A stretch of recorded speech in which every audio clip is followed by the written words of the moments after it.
En décembre, le soir, les enfants italiens scrutent le ciel avec impatience. Car ils le savent, bientôt, comme chaque année, elle viendra pour eux. Elle, c'est une petite vieille au visage couvert de boutons, au long nez crochu. Elle est vêtue de haillons extravagants. Elle ne fait pas peur, petits et grands l'adorent, la Befana.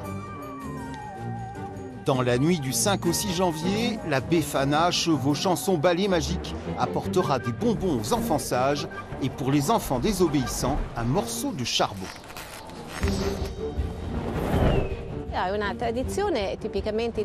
C'est une tradition typiquement italienne. En Italie, on célèbre beaucoup la Befana, en particulier lors de la fête de la Befana romaine qui se tient sur la place Navone. C'est une manifestation très suivie.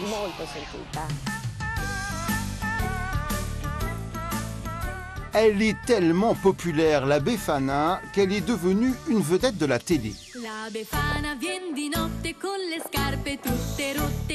Derrière cette imagerie parfois un peu vulgaire se cache un héritage culturel, un héritage qui remonte loin dans les siècles jusqu'aux rites solaires précédant l'ère chrétienne. La Befana italienne est la lointaine descendante des magiciennes païennes.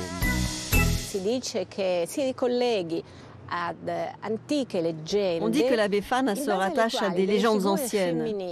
Selon ces légendes, des figures féminines volaient au-dessus des champs après le solstice d'hiver. C'est le moment de l'année où les journées commencent lentement à s'allonger. Et à cette période, des créatures mythiques volaient au-dessus des champs pour les rendre fertiles.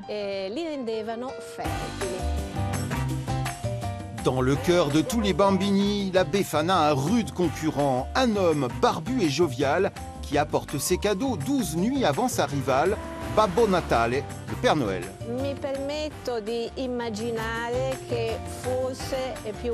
Moi, je pense que le Père Noël est plus populaire.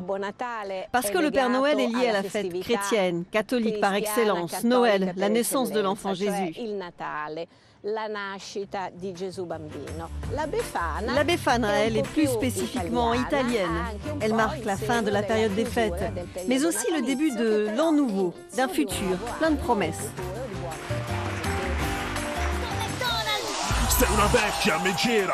Le Père Noël contre la Befana, même le rap s'empare de la bataille. Nous ne traduirons pas ici toutes les paroles, faudrait pas choquer les petits-enfants. Ti manca la memoria, andavi a scuola coi libri di pietra nella preistoria, la ruota ancora non esisteva, sei così vecchio che i tuoi nonni erano Adamo ed Eva.